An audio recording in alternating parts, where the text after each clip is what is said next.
Welcome back to the Growth Hack Franchise Marketing Unleashed. I'm Marcus, founder of AdCloud, where we help franchise owners scale smarter, not louder. Today, we're diving into a topic that makes most marketers squirm. What happens when your best ad campaign is secretly the worst thing for your bottom line or your client's bottom line?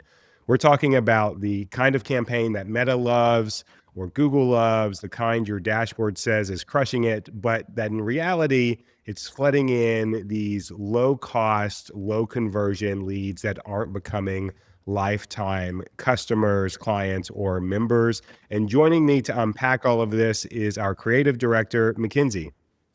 All right, Marcus, let's start off with the basics. So, this campaign was technically winning, but I know that you thought something just felt a little bit off. Can you walk us through what was happening on paper versus what was actually happening in the funnel? Yeah, we obviously test a lot of different copy and creative and call to actions in every campaign that we do. And naturally, I think it's by default as an agency, you want to look at maximizing spend. So, what's the first thing that you do is how do we get the lowest cost per lead? Because that is a determination between are you going to have 20 leads this month or 120? You naturally start to look there. But I think what we did is like we were so ingrained in that and trying to make the budget go farther that when we started to dissect what was happening after the fact, life after the lead, we realized that some of that targeting and the ad creative and the high efficiency of it, of how we were wording things, what the visual aids were, what the offer was, wasn't necessarily converting to dollars in the door. It was crafting a lot of what I call the Grouponers to a certain extent, which listen, Groupon has a place, but it was the people that were like overly looking for a discount. They weren't looking to buy into a brand to be a lifelong member. They were like one and done. Hey, I'm going to come in, I'm going to get this done. I want it for $50 and then I'm out. I'm not interested in a membership. I'm not interested in learning more. It's the couponers, the Grouponers. Many come in and they pitch and sell you on like, hey, we can generate 100 leads next month, which sounds really nice. It sounds really nice. However, if you generate 100 but you only convert 20, that's an issue. I would rather generate 50 and convert 40. That gives you a much higher quality, hopefully, consumer that is buying memberships or whatever that end product or coming back. And those are the things that we started to look at and started to change around copy, targeting, demographics, and just really looking at how do we create a much better lead, even if it's less volume. It sounds like to me like you're saying you were trying to get better quality leads. Is that correct? You're trying to get the lead that is going to continue to come back and not just the one. Yeah, yeah, and there's no, like, perfect science to it. It's you every business owner, I don't think I've ever had a call with a franchise owner that's like, "Hey, we need the perfect lead." Like, we usually complains, "Oh, the leads were bad," right, or from our old agency or whatever that is, and there is no perfect science to the perfect lead, but there are little things you can put in place to hopefully get a higher quality lead. Like I said, you may generate 50 and 25, 30, or 40 book, which is great, which is a much better ratio, but it's never going to be 100%. You're not going to book 50 out of 50 and 50 out of 50 are not going to buy a membership. But if you can really start to hone in on who, what, and why, and what that radius is one of the biggest things. We see agencies go in and they're like, okay, 20-mile radius around the business. And what they find is if you're in like California in certain areas, you might be targeting some people up in the woods, right? That don't come down or they don't cross that specific highway. And so when you start to really dive into the area and what's going on there, that's when we take a look and say it makes more sense to market maybe farther south versus farther north because of X, Y, and Z, or wherever the competition is, or this is where people actually travel. For instance, here in Nashville, if you're where we are, like Hendersonville, the other side, North Nashville, it doesn't really make sense to market to people that are in Franklin, Tennessee, on the other south side of Nashville, because 9 times out of 10, they're not coming all the way over here for an appointment. But if you put in a 20, 25-mile radius, they're going to see it. They're going to see it. And now you're just wasting, you're throwing away money. you're wasting budget on people. They might submit your lead form though, so it's going to cost you dollars. They're never actually going to convert and commit. And so it's fine tuning. How can you figure out certain demographics, radius, all of those things to really get a higher quality lead that is more apt to try the service? When we look at like membership sales, some of that comes to financial status, right? That's always just a pick and part of play of, do you have the extra money to spend $150 on a membership for this beauty service or whatever that may be, this wellness service? And that definitely plays a part. And so you try to target different age groups. For the nail industry is a good example. For our clients in the nail industry, we pretty much target 38 and up. Most of our budget is really spent 45 and up, because those are the clients that are going to come in, they're going to buy membership, and they're going to come back weekly, bi-weekly, whatever that is. That older demographic doesn't mean there's not a market for the younger demographic. They are just not as consistent in it. They're like bouncing around. They're like, I'm going to try this one today, I'm going to try that one tomorrow. And so that older group is like every Tuesday at 12:30 after my lunch with the ladies, I'm going there. I've got nails, hair, whatever that is. We all have grandmas that do it, right? So when you can fine tune into that and understand your product enough and your service enough to do that, it's far more beneficial than just trying to catch everyone in the ocean and hope and pray that's the best strategy, which is what most people do.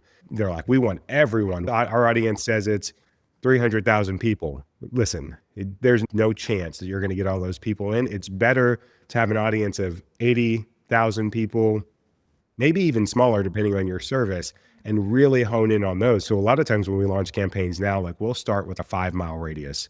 And then once that's washed, we'll go to a 10. Once that's washed, we'll go to a 15. And that's when we really start to delegate where and how and why we're targeting, and does it really make sense, and do people travel in from where that radius is hitting. So, with this specific campaign that you decided to kind of revamp, what was the moment that you knew we need to reevaluate? I know that there's got to be some kind of gut check moment of like, what was the red flag that made you pull the plug? It was in a deeper dive review. At AdCloud, we're big on full circle, not just looking at, hey, we're going to generate impressions and clicks, and because who really cares about that stuff at the end of the day? Our goal for our clients, we work primarily in the membership world. And so our number one goal is membership sales. Now, while we can't necessarily control how well they're selling in the studio, we still take that into account to say, hey, is there anything we could do better? We're getting people in the door. So that's our first metric. But if they're coming in and we see a consistent flow of like they're not buying memberships, we don't immediately pull the plug and say, oh, it must be because we're generating low quality leads. We really start to dive in and say, what else can we test to see if that's why? So we set a benchmark, we track it, and we say, okay, for the next 30 days, we're going to make this slight change. And does that fix it? It's not an open door for you to start to be blamed, or for you to blame someone to say your leads suck. That's why we're not getting it. But I think you're looking at the data and you're saying, okay, our membership sales are 15%. Okay, we need to be at 30. Like that's the benchmark for many brands, like 30% membership conversion. If you're hitting 50, 55, you're in a good place. Our goal is to help you sell more memberships in any way that we can outside of picking up the phone and trying to pitch it, because we're not in the studio. And so we looked at that and said, okay, is there a way that we can fine tune the audience? Are there metrics that we can change? The most common one, like women versus men, right? Which one are you targeting? Is one bringing more value than the other? And then looking at different demographic orientations, where people travel in from, what that area is in. But that was really the aha moment of, ooh, I think they were converting at 17%. And we just went back with an open mind of saying, hey, we don't necessarily know that our leads are bad. Like, what about your staff? Is there one person that's converting at 50%, but the others are bringing that number down? Because then that tells us it's not necessarily an us issue, it's a staff issue. And how do we reconcile that with training or whatever that may be? We try to balance it out to make sure that even if we fix something in our funnel, they're running optimal. Everything is working well together. And that's why we have some clients that'll come out and convert 80% and do really well when you're testing those things. And I always just think it's important for everyone to understand there is no secret sauce to a certain extent. There is expertise, there is understanding. But I think that when you take a step back and you are open minded about the data and change, that's when you really start to win because you can look at it and say, okay, let's just try and test. And a good friend of mine, he's always open to testing and saying, hey, look, who cares if we lose money within reason? But over the next 30 days, if we can learn something valuable, whether good or bad, right? There's never a negative to testing because you learned that either didn't work or it worked. And it's better to know that it's not working now versus thinking about it 6 months down the road and saying, oh, I wonder. Get all of those things out in the beginning. And then you have a clear path of, hey, okay, we've already tried those things. They don't work. So let's keep working towards other samples and tests and offers. And I think the biggest thing, like if you're an agency owner listening to this, you've got to be looking at the bottom line, not just your fun, fluffy impression numbers on the top line, because that's what's going to carry it a long time. If you're a business owner listening to this, you need to start to look at what is membership conversion and how does that correlate with the agency that you're using? And is there changes that need to be made to get you to the place of that? Because in memberships, if your goal is 120 members, but you're naturally going to have churn, and now, if you're at 70 members, you're never going to get to that 120 because all your marketing is doing is replacing churn. So you have to try to overcome that and fix that gap wherever it may be, and also be open to the fact that it may be a staffing issue or a training issue on your part. And so, as long as you can look and pick apart those metrics, I think you can find a clear pathway to win.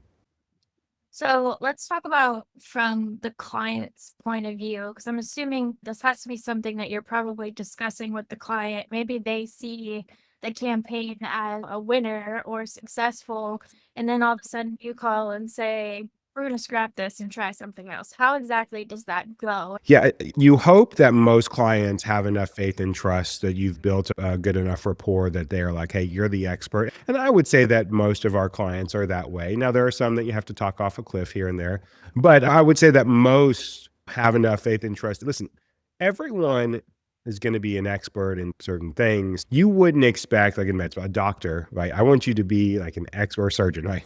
I want you to be an expert in that, but you shouldn't be an expert in marketing yourself. You can't do both. And they're right. On the forefront, it looks really good. It looks like everything's working the right way.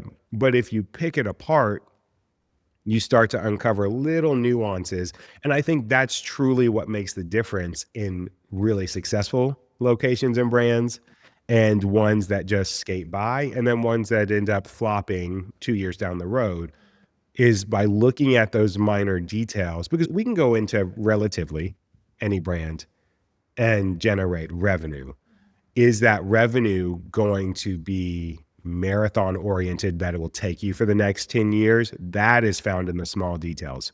And I think it's on our part to be proactive about it and say, hey, look, while you have a million things going on as a business owner, while you think this is great, we're looking even deeper to say there might be an issue here that we'd rather address now rather than in 6 months. And I think that's how you know you have a really good agency on your side when they're coming to you saying, hey, look, you didn't realize this, but we did.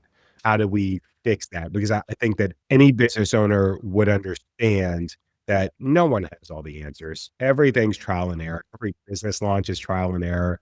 And when you are open and honest about that, to say, I may not have all the answers today, but I can find them. I can get them. I can research and we can get the data. We can test and get closer to what we think it should be and where it should be. And I think people respect that more than just being like, hey, yeah, well, I can deliver the moon by tomorrow at 12 p.m. Yeah, no problem. We can do it. And so in some services and products, you might be able to say that. But I think in marketing, every area is so different, every vertical is so different that we really all have to be open minded to change and what happens. And even in the economy, there are some business models that a year ago I would have walked in and said, yeah, no brainer. Like this, we can do this easy. As the economy shifts and changes, that tune changes and say, yeah, I think we can, but there's people are spending differently. People are now overly weird about giving their credit card before they ever step foot in the business. Like, you used to be able to do that, and, like, it was a requirement, and there was not as big of an issue, and now we tracked, I think, we counted 22,000 conversations where people, like, adamantly were like, I just don't feel comfortable. I've never been in before. I'm not giving it." And that is just what it is now because of all the cybersecurity stuff, and so as those things transition, we have to educate business owners that, hey, there's going to be a change across the board. And this all really goes back to like just looking at the data, understanding and changing. And that's what we do on the ad side. And with this specific campaign, was understanding that there was a fault line underlying that in 6 months would have become a much bigger problem when they're like, "Hey, yeah, we've generated 1,000 leads, but we've only sold 20 memberships." I tell people all the time, if I come in and say, "We can generate 1,000 leads, but you only sell 20 memberships," you're gonna be pretty mad at me in 6 months. And I would rather be honest up front and say, "Look, we're gonna figure this out, and ultimately, we need to sell memberships," or whatever that end product is that kinda gets you to break even and beyond. So walk us through what the new campaign looked like. What made it different and what kind of results did you see from it? Yes, one of the things that I think made it different was the offer. We adjusted the offer by $10. So this was it, like, we by just $10, we went up, not much, and I know it doesn't sound like much, it's just $10, who really cares? Now, there is a higher cost per lead, so I think cost per lead went up a little over $3, like $3.18. It went up, but the quality of the lead was far greater, so there was this, like, dissection of, hey, at 59, we can sell X amount more leads, but at $69, we are getting a much higher quality. We're seeing less no shows. When sorry, I don't Mhm. mean to interrupt you. When you say a higher quality, that means they're coming back more. So that means more revenue per client, basically. Yeah. So now you're getting $10 more per person that's coming in, one, so there's more revenue, but we started to see a higher membership conversion. That's the end goal. So now, like, you're going from tickets that are $69 to now $180 because they're buying a membership on the spot. So now you're like, "Okay, we paid $3 more for this lead who now spent 180." And every business is different, but now they're bought a membership, and they're gonna be a member for, on average, 6 months. So now that lifetime value is worth a couple $1,000 for the extra $3 you spent for that lead versus the $50 lead who was coming in, getting the service, you were getting $59 and never hearing from them again. So it's that offset of playing that part of what is it really worth? Even in that sense, I would pay $20 more per lead. Who really cares at that point? That is where there's often a disconnect. But that was one of the major changes because we already knew every $10 you drop the offer, the cost per lead greatly decreased. So we've known that. We've been at 79, 89. We've tested all over the place with this specific client, but it was finding that like healthy margin point. And it changes by region. If you're East Coast, West Coast, down South, it definitely changes and you have to monitor those things. It also depends on what your competitors are running. But that was one of the major changes there. And then we changed how we worded certain things to make it seem a little bit more high end, not so much Groupon-ish, like sell, sell, sell, sell, sell. We want you to come and try this high-end service because then you're getting into that mentality of this is something elite. This is something that you want to do. We sprinkled in already talking about membership pricing, so they're a little more aware of that pricing. And those little things started to really evolve. But like I said, I think the biggest difference maker was the $10 change in offers. If you're out there and you're like, "Gosh, we're generating all these leads," look at changing maybe your offer just a little bit. Now, don't go crazy because we get calls all the time like, "Hey, we should increase by $40 because people are no-show." There's 2 parts to the business, right? You have to have people coming in the door. You can't just come out and say, "Everyone should pay $120 for this service. It's great. I love it. Why does everyone else not?" Because then you're complaining that you don't have enough people in the door. So, boots in the doors is important, but what is the quality of those coming in? So find that midway point that relieves you of the couponers, but also doesn't alienate the mid-range.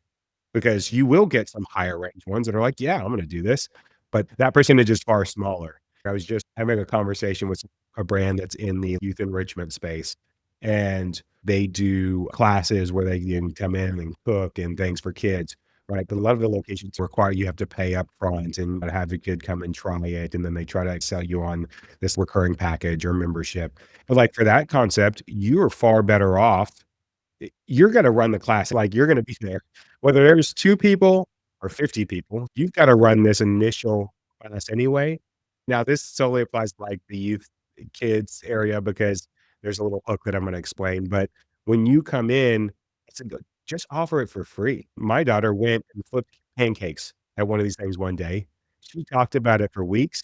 Every time we make pancakes at home, and I flip the pancake. I've flipped them before or whatever I think they were flipping actually not pancakes. It was like tortillas. I think they were making tacos at this little cooking class. But once the kids hooked, we're all parents.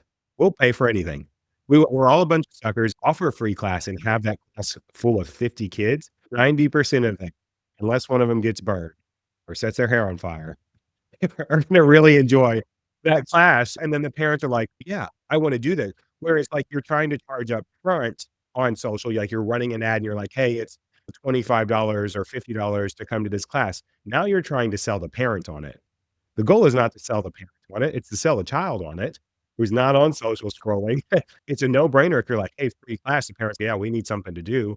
Let me take you to this. It'll keep you busy," and let them fall in love with it. So that's a tactic where it's not you're not going up in price, but you're selling it to the right person, really looking at the end effects because their biggest thing was like, people are coming in, but most of them aren't buying a membership or like there's low lead count, but we're also not getting like a high conversion. So need to get more people into those classes. So every vertical is going to be slightly different, but minor changes can really affect the bottom line of having recurring customers, having them come back, having the right customers. And guess what? If you find the right customers, they'll become brand advocates.